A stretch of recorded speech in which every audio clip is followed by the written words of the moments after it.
Praise the lord. యేసయ్య మనల్ని నిత్యము చూచున్న దేవుడండి. మన ప్రతి అవసరతను ఆయన గమనించున్న దేవుడై ఉంటున్నాడు. ఫిలిప్పు యేసయ్యను కనుగొన్నప్పుడు నతానియేలు దగ్గరికి వెళ్ళి, ఇదిగో మెస్సయ్యను నేను చూశాను, వచ్చి చూస్తావా రా అని చెప్పాడంట.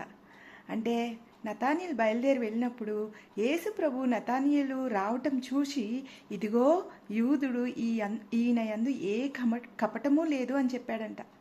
అంటే నతానియేలు షాక్ అయిపోయాడంట.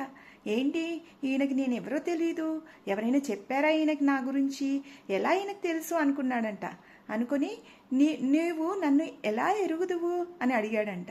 అప్పుడు యేసయ్య చెప్పాడంట, నీవు అంజూరపు చెట్టు కింద కూర్చున్నప్పుడే ఫిలిప్పు నిన్ను పిలవకముందే నేను నిన్ను చూచి ఉన్నాను అని చెప్పాడంట. దేవుడు మన జీవితంలో మనం ఎక్కడున్నాను, ఏ పాయింట్లో ఉన్నాను ఆయన మనల్ని చూస్తున్నాడండి. ఏ స్థలంలో నువ్వు ఉన్నాను, ఎలాంటి పరిస్థితిలో ఉన్నాను, ఎలాంటి కష్టతరమైన పరిస్థితుల్లో ఉన్నా ఆయన మనల్ని చూచున్న దేవుడు. ప్రేమ కలిగిన తండ్రి ఏం చేస్తాడు చెప్పండి?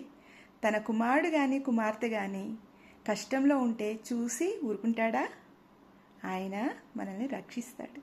ప్రేమ కలిగిన తండ్రి మనల్ని ఎత్తుకుంటాడు, మనల్ని సేద తీరుస్తాడు. యేసయ్య కూడా అంతేనండి. మనం కష్టంలో ఉన్నప్పుడు చూస్తూ ఊరుకోడండి. ఆయన చూస్తున్నాళ్లే ఊరుకుంటున్నాడు అనుకోకండి.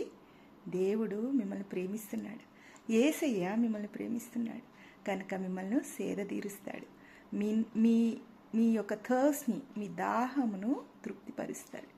ఆయన తప్పక మిమ్మల్ని బయటికి లాగుతాడు. దేవుడు మిమ్మల్ని దీవించును గాక. God bless you.